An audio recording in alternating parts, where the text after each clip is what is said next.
Hi guys, welcome back to another video. In this video I'm going to show you how to fit lights to a Class 47. Now in my case this one is a split chassis by Graham Farish, and it's also got a DCC decoder fitted. So what we're going to do is fit some LEDs front and rear and then wire them up. I've had a few requests in the past about doing this, and I'm not too sure what it is you guys want to see. However, I am fitting lights to this, and it needed to be done anyway, so what a great excuse to make a video, eh? So I'm going to fit some forward running and rear running lights, so they should change direction. And I'll just whip the shell off it for you now. This is the chassis we are talking about. There's the shell. Now this type of shell has got the lenses in the front there for the lights. What I will do, I will be doing more videos in the future, because I do realise that actually some shells do not have those lenses, my Class 40 being one of them. Now I'm not going to show that video just yet because that's a bit more work than I anticipated. I've done it before, however this should be relatively straightforward. If you've got the lenses on your shell and you've got a decoder, then you could potentially just copy what I'm going to show you here, because I think the wire outputs are going to be universal, white and yellow, and we've got a blue wire there as well. So let's get this over to the bench. The loco works, so you want to get to a point where your loco actually works properly before you start putting lights in, I would say, because the way I do this is I'm going to hardwire the shell to the chassis. I'm not going to put a plug between the chassis and the shell. So I mean, you can if you want to. I just don't feel the need to, because if something breaks or if I need to disconnect something, I'll either cut a wire or I'll just solder something back on. So that's where I'm at with it. And really the shell never really needs to come off again, unless it needs fixing, but I'll leave a longer length for the cable on the wires for the LEDs. So anyway, let's get on with this. Let's go over to the bench and you can see what we're playing with here. Yeah, I'll talk you through it. Let's go. Okay guys, so we're over at the bench. Now I just wanted to give you a little rundown of what the bits are that I'm using for this light conversion. So what I'm using are some white 0402 warm white LEDs. They're going to be the forward running lights. They're pre-wired 0402s. Now if I can show you this, they're absolutely tiny. So trust me, you want them pre-wired. So we're going to need 2 of those for both ends of the shell, and then I've got some red ones as well. So the red wire is the positive on these, and the red wire is the positive on the warm white ones as well.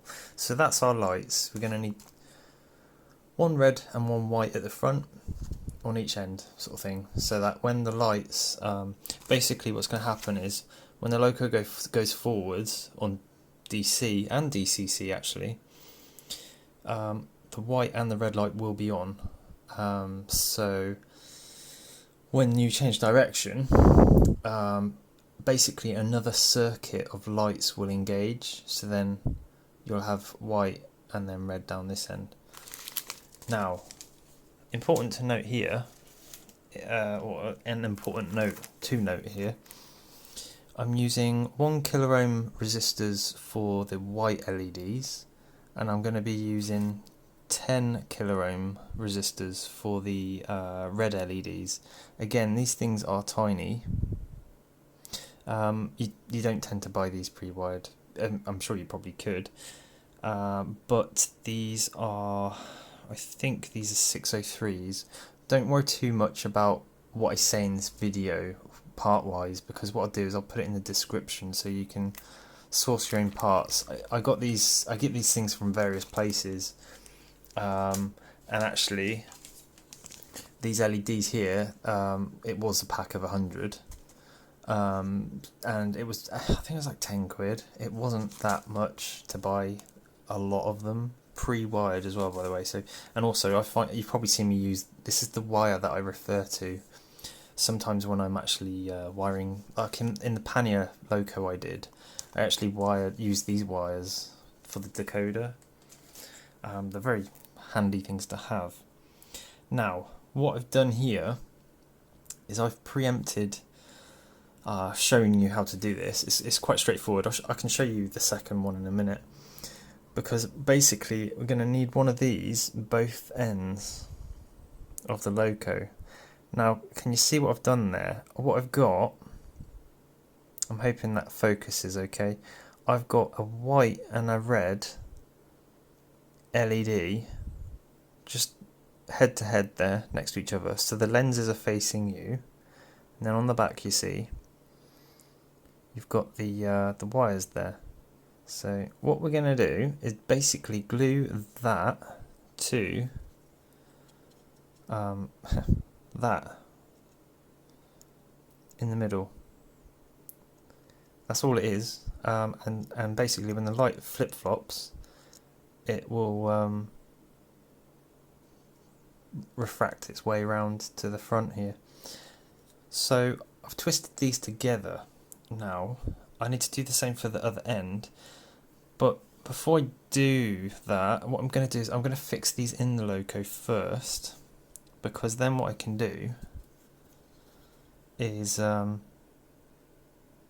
basically route them how I want to route them, probably up in the roof there, and then maybe have it loop back on itself, something like this in the roof.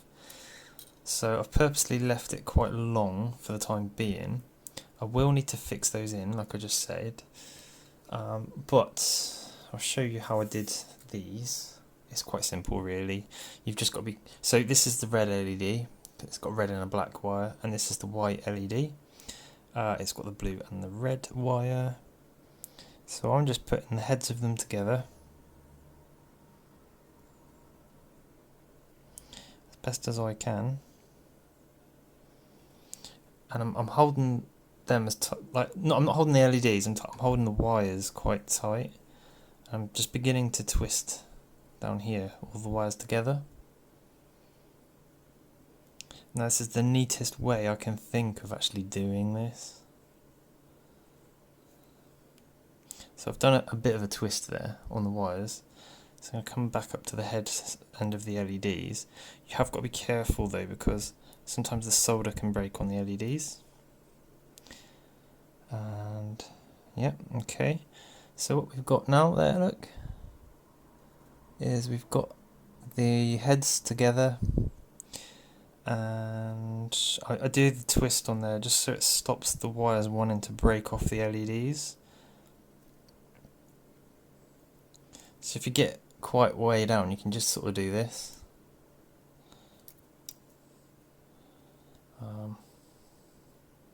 Just sort of like twist it.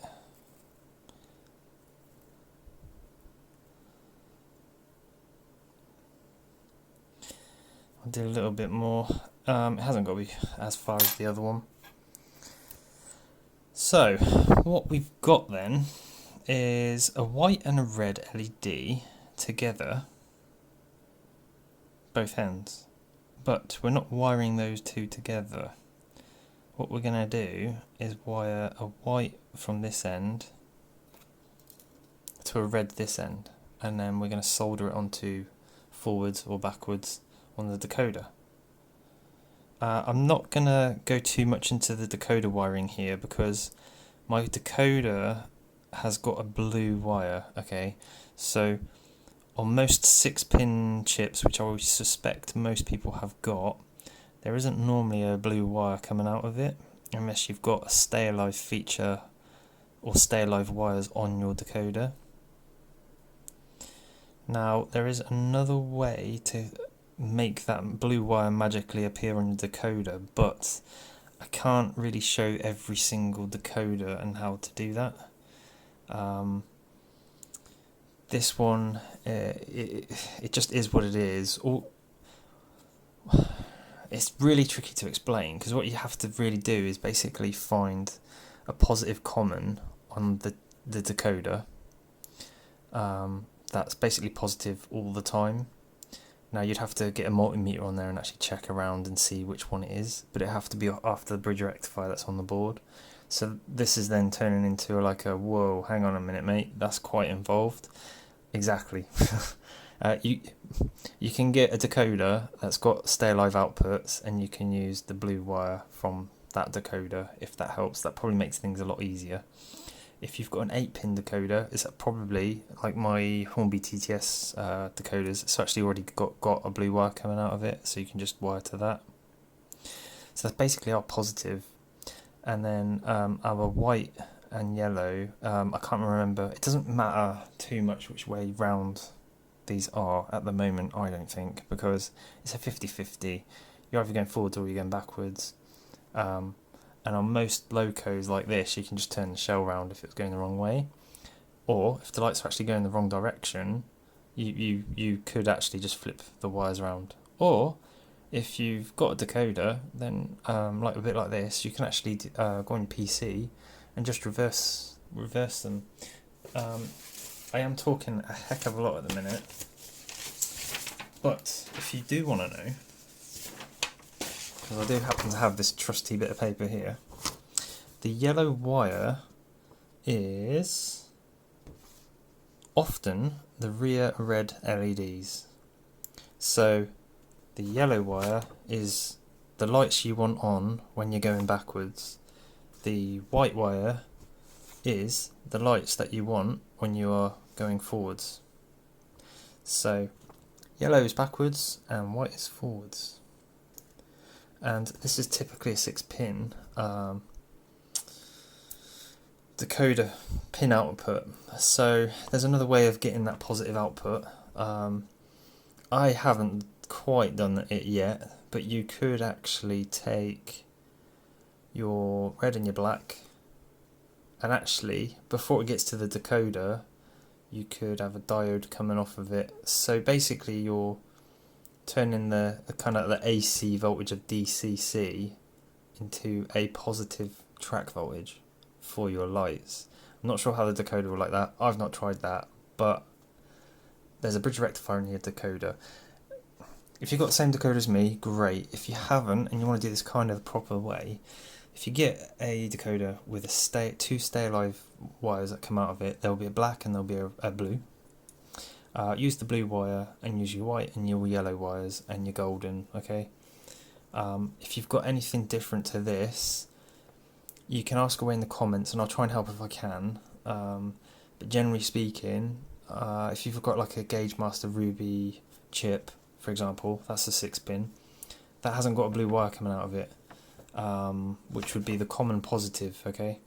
So I know for sure there's somebody on the internet who has soldered one onto the Ruby board, so chances are for your decoder as well, someone out there will have soldered on a positive wire to the board. So instead of you having to get a multimeter on there and trying to find it and potentially ruining your chip, either buy the right one or find someone else on the internet and hope to God that they are actually telling the truth, and that you can just solder to a specific pin that they point out.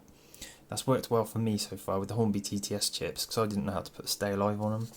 Now I do, but they're effectively 8-pin chips, so they're slightly different. Okay.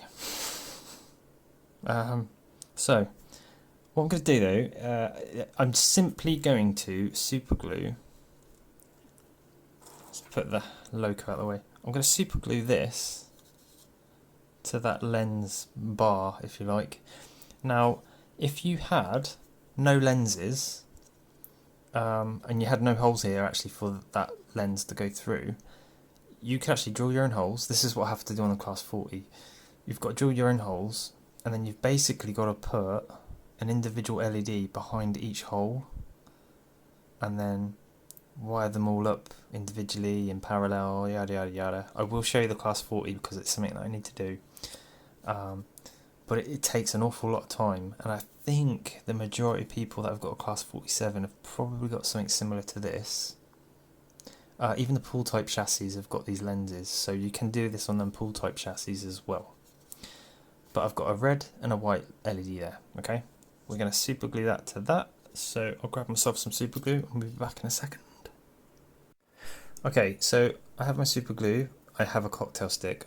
Off screen, I'm just going to put a blob of super glue on a bit of tape, and that allows me to just basically get the super glue from the tape with the cocktail stick. So what I'm aiming for, I think, let's just see if we can do this.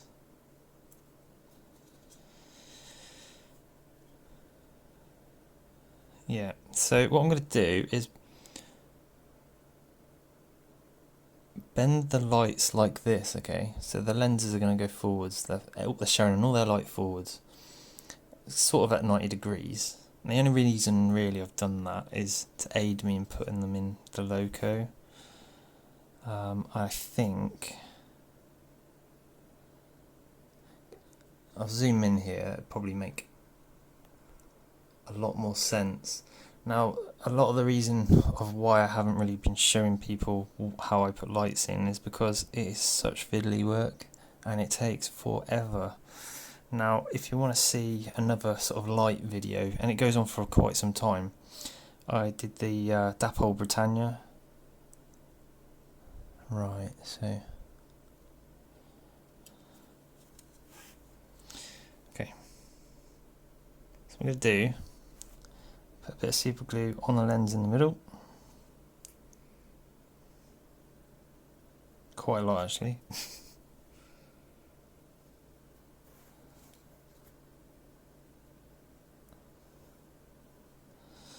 Now I've actually bent the LED more like this, so I can kind of hook it, not hook it, but you know, sort of like not get my hands in the way.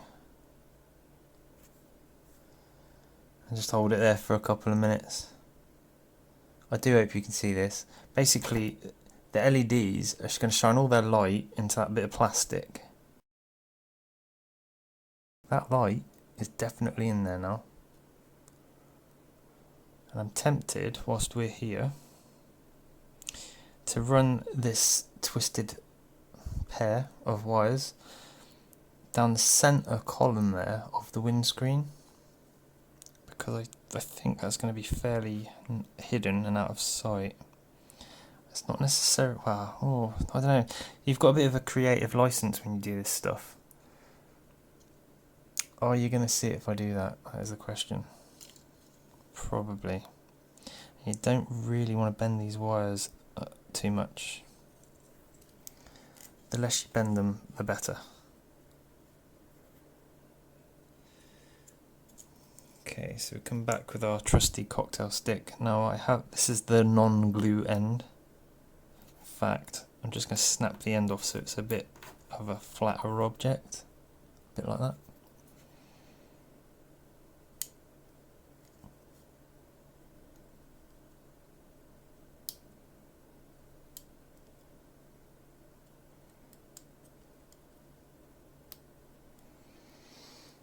Now you can see it's running there.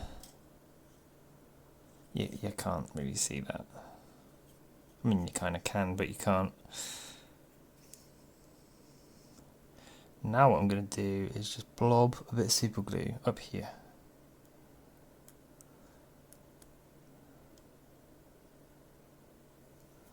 Come around with the other side that's a bit flatter. It is a very tricky thing to do, this. You need a bit of forethought in what you're doing.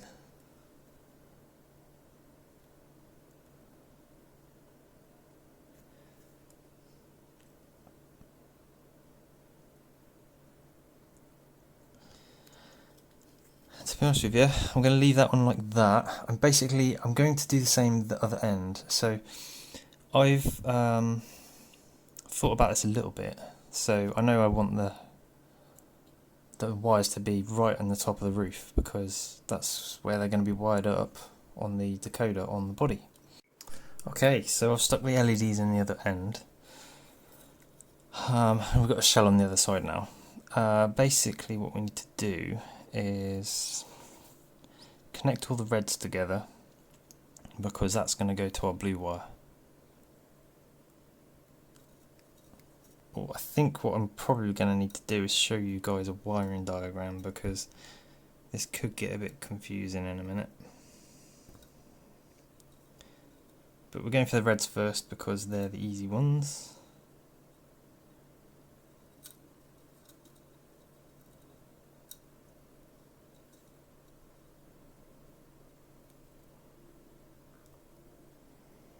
You can see what I'm doing, right? I'm putting one on and I'm twisting in the next one on. Not going overly zealous on the twisting. The only reason I'm doing that is just so that they hold together when I get a soldering iron on them. Right, so all those that little lovely bundle of joy is going to be a positive input to our LEDs. Now though, what we've got, these four, there's 2 blues and 2 blacks. Blue is the white light, black is our red light. Now what we want is a white light from one end and a red light from the other. Right, what I want to do is get a blue wire, which will be white this end,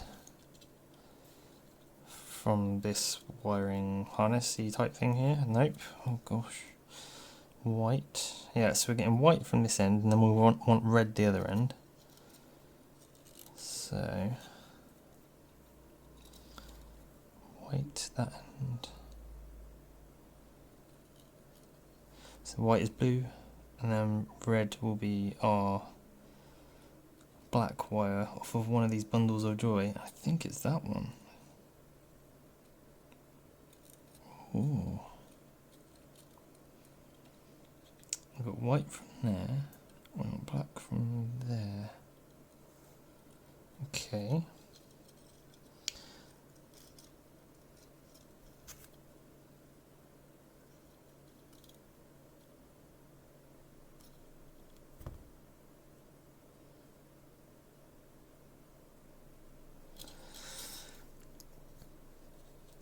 Now, I'm not planning on soldering these together, and the reason is we've still got to add our resistors, and our resistors are going to go this end.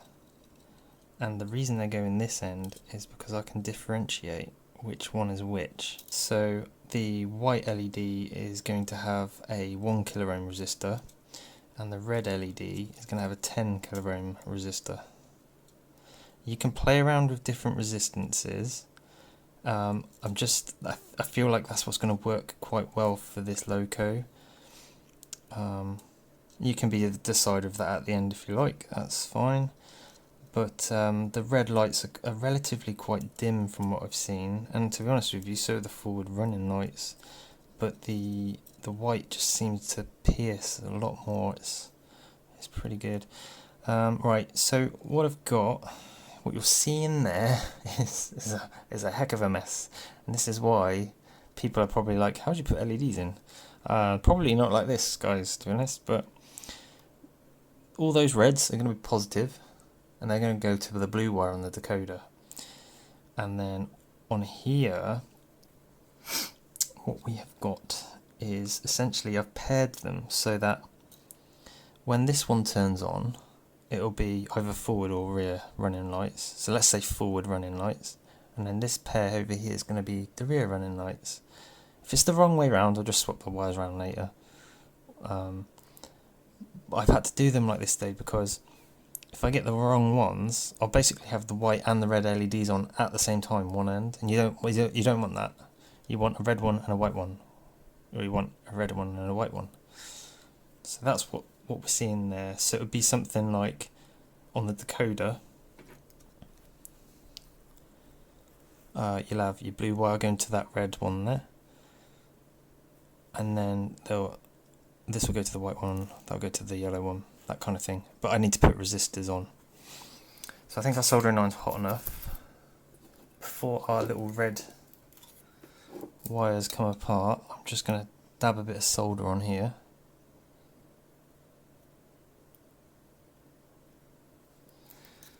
So I'll hold those together.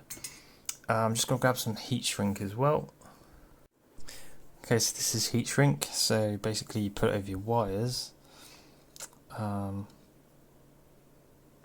Which also, you know, because I soldered them together, that helps. That's way too long, you won't need that much. I'm going to use probably that much. Let's put that on there like that.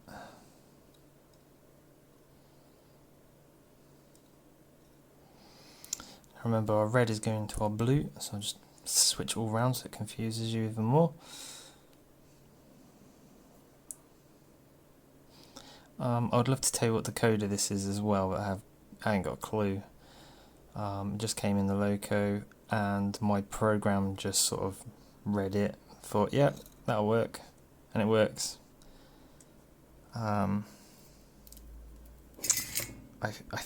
Part of me is thinking it's a Zimo, but it's not a sound chip or anything.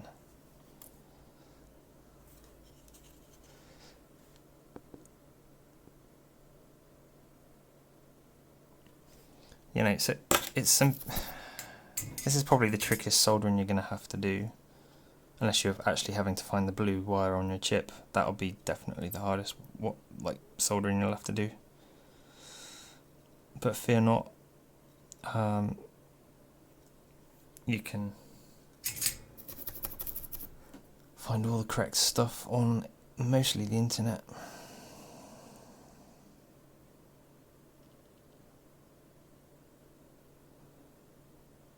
One kiloohm resistor, okay? I need to put one of these on each of the wires.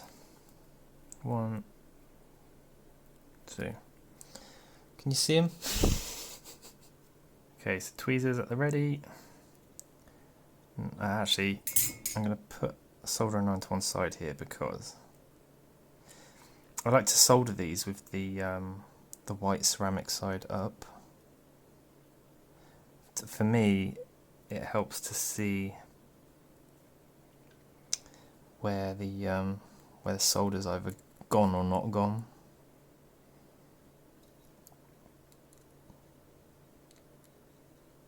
Okay,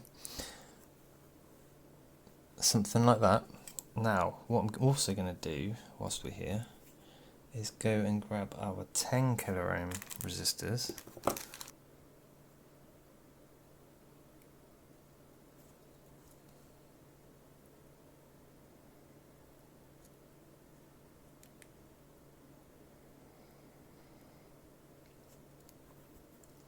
Now, unfortunately, you can't, because the white LEDs and the red LEDs are a different,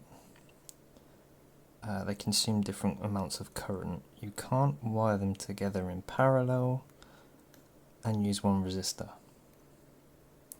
Because what happens is the white LED will not light up and the red one does. So that's why we've got this arrangement. Okay, here comes the fun part, hey?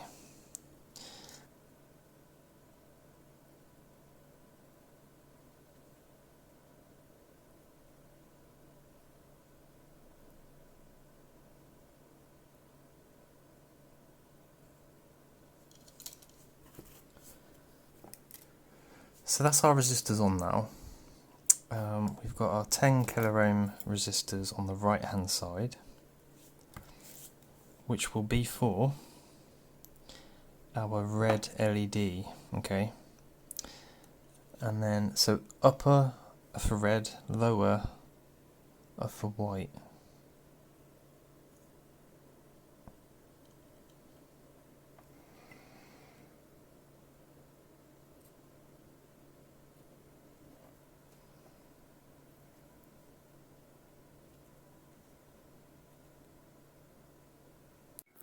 Okay guys, well here's the moment of truth. I've got the loco back on the track. So we're going to put the lights on, fingers crossed. And we have got lights. It seems on the camera, just noticing, it looks like they're flickering on camera, but they're not in real life. I think they're probably strobing at the same speed as the camera's filming. Anyway, I'm going to flick direction. There you go. Look at that. Beauty. And it's really quite deceiving actually. This camera's not... It looks like it's really shining like a real bright light down here versus down here. But it's just as bright. I have got a light over here though, so that might be what's skewing it all off. So if we were to look at the lens now on the loco, that'll do, won't it? I'm going to change the direction, and you're basically looking at these little white dots now. So I change direction. You can't see it, can you?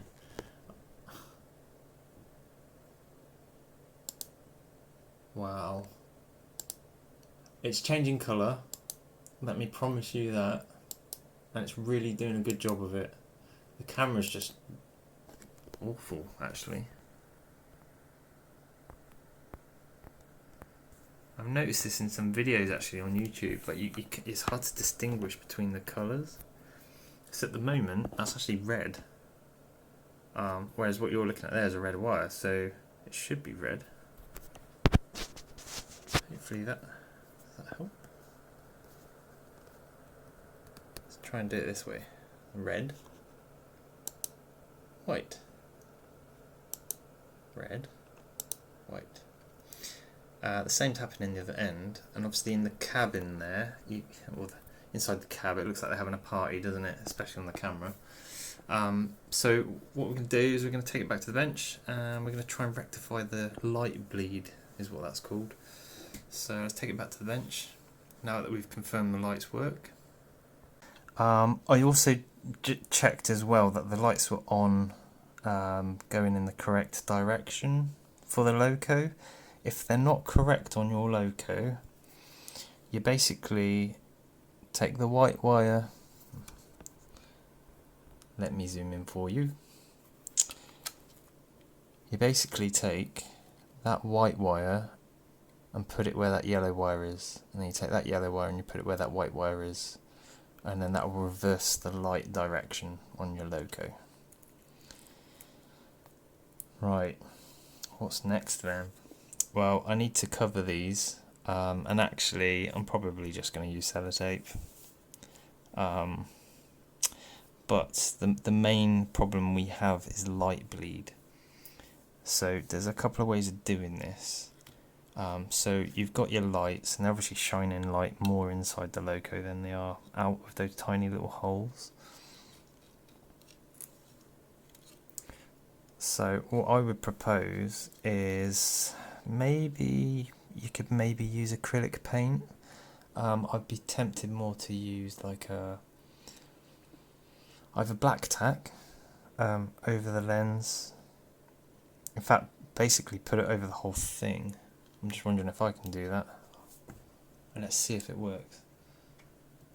I haven't got black tack, I've got white tack, but it should do the same thing.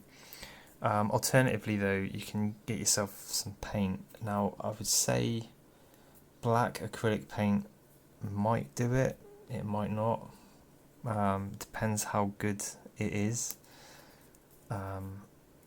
Alternatively, you could probably use like a, I don't know, matte black spray paint or something out of a can, and that is essentially it's not it's like a car paint. Just use car paint. You should be alright then. This is where your builds start getting a bit janky, you see, because I haven't quite worked out how to finesse everything like this. However, I have got a cunning plan, and in up and coming videos I'll show you what that is. I'll tell you a bit about it now actually. So these lenses are pretty handy, because what it does is it allows you to have just one LED for both sides of the loco, so it's working like a fibre optic.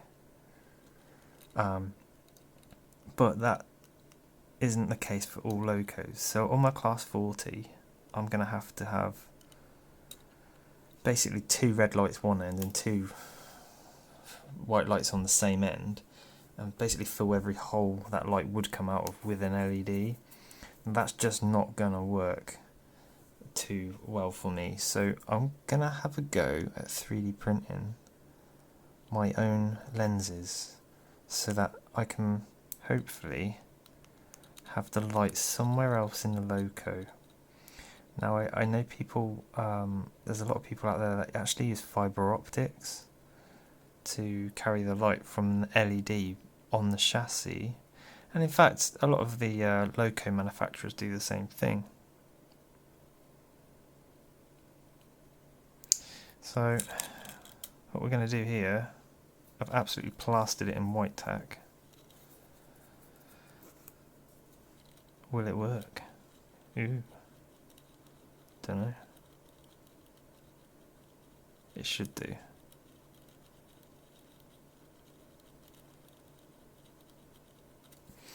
But I'm going to go test this end first before I can continue and do the other end, so I'll just take it to the track and we'll see. Okay, I've just tested it and the light bleed's okay. It's not brilliant, but what I would suggest is do your white tack like this, because what it allows is the white allows the light to bounce through the lens, and then once you're at this point, which I'm not going to do because I've got to find it, I don't know where it is get black paint, just paint over the back of this with black paint. There's going to be other ways to do this. You could more or less probably take the lens out of the loco with the LED on it at the beginning, paint them white, then paint them black. Again, the white is there to allow the light to refract around the lens. Anyway, the next thing to do for me is actually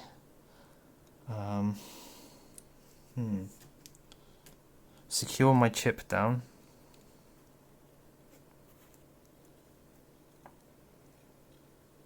Done. And then I want to just put some tape over these, and I think we're about ready to give it a run.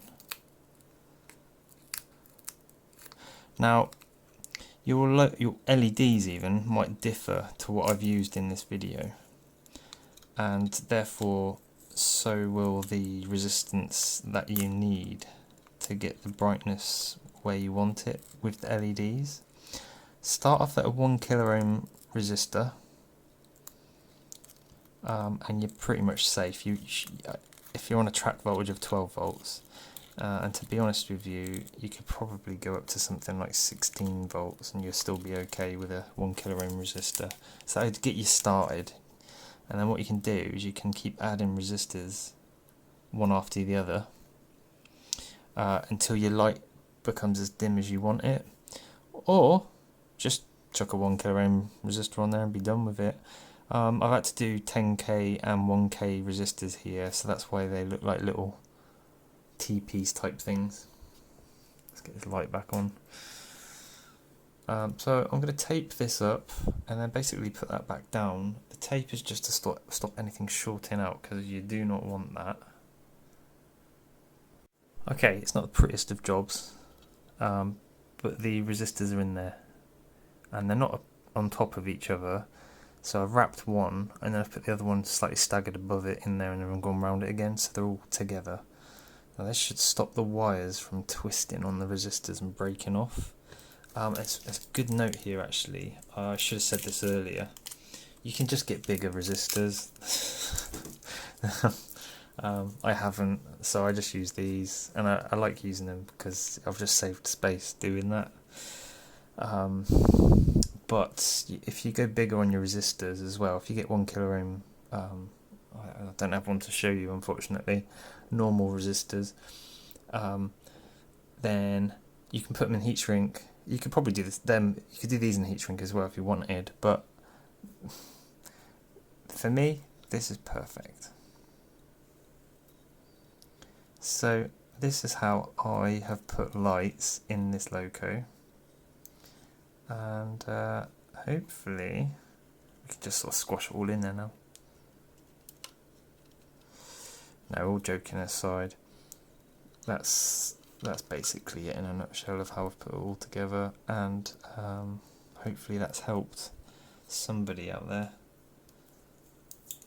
it is fairly involved to put lights in a loco. Just that alone, and I kind of know what I'm doing. That's just taken me 3.5 hours to put those in. So it's definitely not a quick job. I'm just putting a tape there to hold them wires whilst I put the shell on. And hopefully, yes, it's clicked on. Our wheels still move. Let's go back to the track and see what we got. Okay guys, so we have got lights, so I can turn them on and off. They just look OEM, they look fantastic. So this is the red lights that you see in at the minute, and when you hear the click, I'll be clicking over and they'll go white. And then back. I'm hoping you can see the colour difference there as you hear the mouse click on the headlights.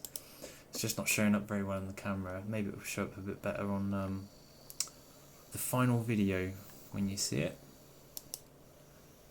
But it looks fantastic. The room's actually quite dark. Got a PC screen lighting up the desk though, so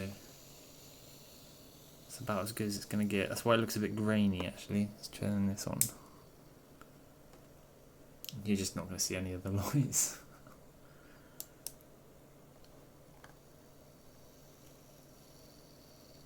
But, well, you can see them flickering there. They're not flickering in real life, they're just matching the frame rate of the camera.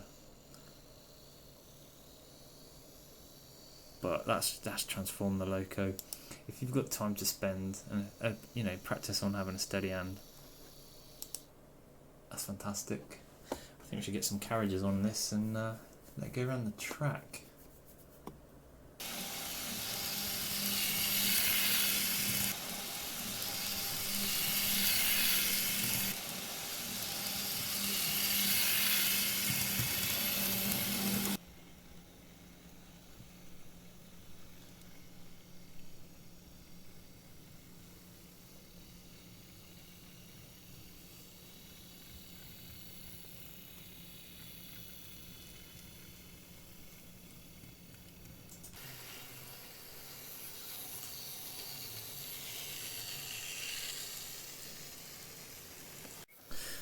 So guys, that about concludes this video.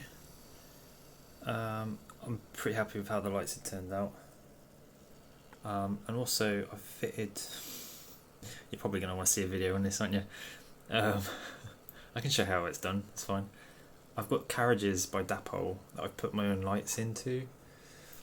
There's nothing too extravagant, so if I turn the loco off, these are still illuminated. And I will just show you this. If I remove a carriage, they stay illuminated as well. Because I've made my own stay alive for them. So what was annoying me quite a lot, I'll turn the power off here. Power's off on the track, and they just slowly dim away. Power back on, boom, lights on, and they're not overly like bright. They're about how I would have them in real life, to be honest with you.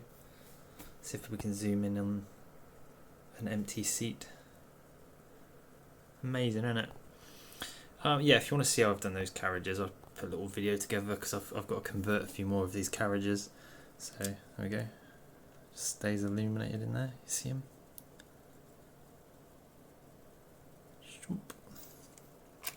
So anyway, that's it for this loco here. I'm in a bit of a dark room at the minute, but hopefully that's helped. Me showing you how to put the lights in the loco is a very fiddly job, and it takes a very long time to do, but I think the overall effect is actually worth it. You know, it just looks OEM. It brings an old loco to the modern world. So if you like this video, thank you very much, and I'll see you in the next iteration of whatever I decide to do next, really. Thanks for watching. Bye.